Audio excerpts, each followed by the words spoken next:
رات کے 2 بج رہے تھے۔ پورا ساحل سنسان تھا۔ سمندر کی لہریں آہستہ آہستہ ریت کو چوم رہی تھیں، جیسے کسی چیز کو جگانا چاہتی ہوں۔ کے کنارے ایک پرانا لائٹ ہاؤس کھڑا تھا، ٹوٹا ہوا، زنگ آلود اور برسوں سے بند۔ لوگ کہتے تھے یہ جگہ پہلی کی دنیا سے جڑی ہے، جہاں وقت، آواز اور انسان سب بدل جاتے۔ قدم کی غلطی۔ حمزہ اکیلا نہیں تھا، اس کے ساتھ سارا اور فہد بھی تھے۔ تینوں نے سنا تھا کہ لائٹ ہاؤس کے اندر رات کے وقت کسی کے رونے کی آواز آتی ہے۔ جیسے ہی وہ اندر داخل ہوئے، دروازہ خود بخود بند ہو گیا۔ اندھیرا اتنا گہرا تھا، سانسوں کی آواز بھی ڈر لگنے لگی۔ ٹھک ٹھک، سیڑھیوں سے کسی کے اترنے کی آواز آئی۔ سارا کانپتی آواز میں بولی، کوئی ہے؟ جواب میں صرف ہنسی آئی، بھاری، ٹوٹی ہوئی ہنسی۔ لائٹ ہاؤس کی بتی خود جل اٹھی، مگر اس کی روشنی سفید نہیں تھی، بلکہ پیلی اور بیمار سی۔ دیواروں پر سائے حرکت کرنے لگے، حالانکہ کوئی چیز ہل نہیں رہی تھی۔ فہد نے دیکھا، اس کا سایہ ساتھ حرکت نہیں کر رہا تھا۔ وہ پیچھے مڑا، مگر اس کا سایہ سیڑھیوں پر کھڑا اسے گھور رہا تھا۔ وہ جو پہلی کے تھے۔ اوپر سے آواز آئی، یہ ہماری دنیا ہے، تم یہاں نہیں ہونے چاہیے تھے۔ آہستہ آہستہ انسانی شکل اختیار کرنے لگے۔ ان کے چہرے نہیں تھے، صرف آنکھیں تھیں جو جلتی ہوئی لگ رہی تھیں۔ یہ وہ تھے جو کبھی زندہ تھے، مگر پہلی کی دنیا نے انہیں چھوڑا نہیں۔ واپسی کی قیمت۔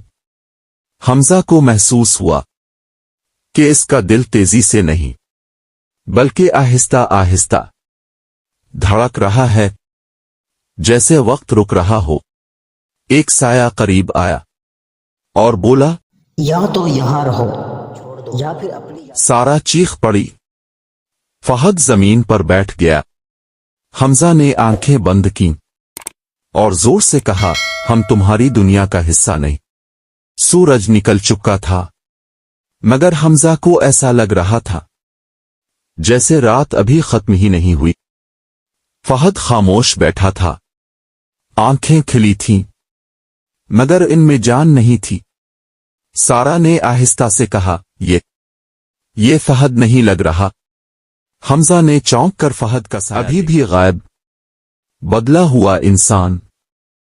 فہد اچانک کھڑا ہو گیا، اس کی گردن غیر فطری انداز میں مڑی، اس کی آواز آئی، مگر ہونٹ ہلے نہیں۔ ہم واپس آ گئے ہیں۔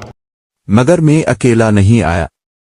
ہوا ٹھنڈی ہو گئی، سمندر کی لہریں رک گئیں، جیسے وقت سانس روک کر کھڑا ہو۔ پہلی کی نشانی۔ سارا نے فہد کے ہاتھ پر نشان دیکھا، جلے ہوئے دائرے جو آہستہ آہستہ حرکت کر رہا تھا۔ حمزہ کو یاد آیا، لائٹ ہاؤس کی دیوار پر وہی نشان بنا تھا۔ یہ پہلی کی دنیا کی مہر تھی، وہ جو پیچھے رہ گئے۔ رات کو حمزہ کو نیند نہیں آئی۔ کمرے کے کونے سے آواز آئی،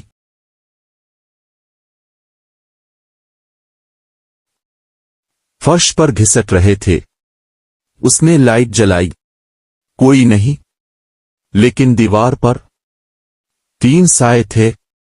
حالانکہ کمرے میں وہ اکیلا تھا۔ ایک سایہ سرگوشی میں بولا، انتظار کر رہے ہیں کہ کب دروازہ کھلے گا۔ لائٹ ہاؤس کی پکار۔ اگلی رات پورے گاؤں نے دیکھا، بند لائٹ ہاؤس کی بتی خود بخود جل اٹھی، پیلی، کانپتی ہوئی روشنی۔ لوگوں نے دروازے بند کر لیے، کھڑکیاں بند۔ دعائیں شروع ہو گئیں، کیونکہ سب جانتے تھے جب لائٹ ہاؤس جلے تو پہلی کی دنیا کسی کو لینے آتی ہے۔